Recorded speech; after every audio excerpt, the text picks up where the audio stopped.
আসসালামু আলাইকুম বন্ধুরা, আগামীকালকে রিয়াল মাদ্রিদ ভার্সেস বায়ার্ন মিউনিখের ম্যাচটি কিভাবে লাইভ দেখবেন দেখুন বিস্তারিত।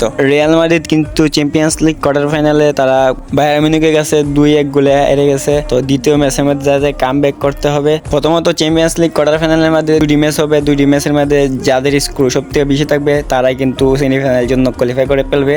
তো রিয়াল মাদ্রিদ কিন্তু প্রথম ম্যাচটির মধ্যে তারা 2-1 গোলে হেরে গেছে বায়ার্ন মিউনিখের সাথে। রিয়াল মাদ্রিদ যদি চ্যাম্পিয়ন্স লিগ কোয়ার্টার ফাইনাল থেকে চ্যাম্পিয়ন্স লিগ সেমিফাইনাল যেতে হয় তাহলে তাদেরকে বায়ার্ন মিউনিখের মাঠে গিয়ে রিয়াল মাদ্রিদ জিততে আসতে হবে, তাহলেই রিয়াল মাদ্রিদ সেমিফাইনালের জন্য কোয়ালিফাই করে ফেলবে। তো যদি জিততে না পারে বায়ার্ন মিউনিখের সাথে তাহলে তারা সেমিফাইনালের জন্য কোয়ালিফাই করতে পারবে না। তো প্রথম লিগের মধ্যে কিন্তু রিয়াল মাদ্রিদ 2-0 গোলে পিছিয়ে আছে, এক গোলে পিছিয়ে আছে রিয়াল মাদ্রিদ বায়ার্ন মিউনিখের থেকে। তো রিয়াল মাদ্রিদকে জিততে হলে বায়ার্ন মিউনিখকে অন্তত 3 গোলে হারাতে হবে কোনো গোল না খেয়ে। বায়ার্ন মিউনিখের সাথে কিন্তু এমবাপ্পে প্রথম গোলটা করেছিল আর বায়ার্ন মিউনিখে 2 গোল দিয়ে দিয়েছিল রিয়াল মাদ্রিদকে। তো এখন যদি রিয়াল মাদ্রিদ জিততে হয় তাহলে বায়ার্ন মিউনিখের মাঠে গিয়ে বায়ার্ন মিউনিখকে হারাতে হবে, তারপরেই কিন্তু সেমিফাইনালের জন্য রিয়াল মাদ্রিদ কোয়ালিফাই করতে পারবে। তো দেখুন রিয়াল মাদ্রিদ ভার্সেস বায়ার্ন মিউনিখের ম্যাচটি কিভাবে লাইভ দেখবেন। তো আগামীকাল 16 তারিখ রাত 1টার সময় এই ম্যাচটি অনুষ্ঠিত হবে। সেই ম্যাচটি কিভাবে লাইভ দেখবেন দেখুন। তো একটি অ্যাপসের নাম দেখতে পাচ্ছেন, এই অ্যাপসটির মধ্যে গিয়ে দেখতে পারবেন রিয়াল মাদ্রিদ ভার্সেস বায়ার্ন মিউনিখের ম্যাচটি। গুগল ক্রোম ব্রাউজারে গিয়ে অ্যাপসটি নাম লিখলে অ্যাপসটি নামাইতে পারবেন,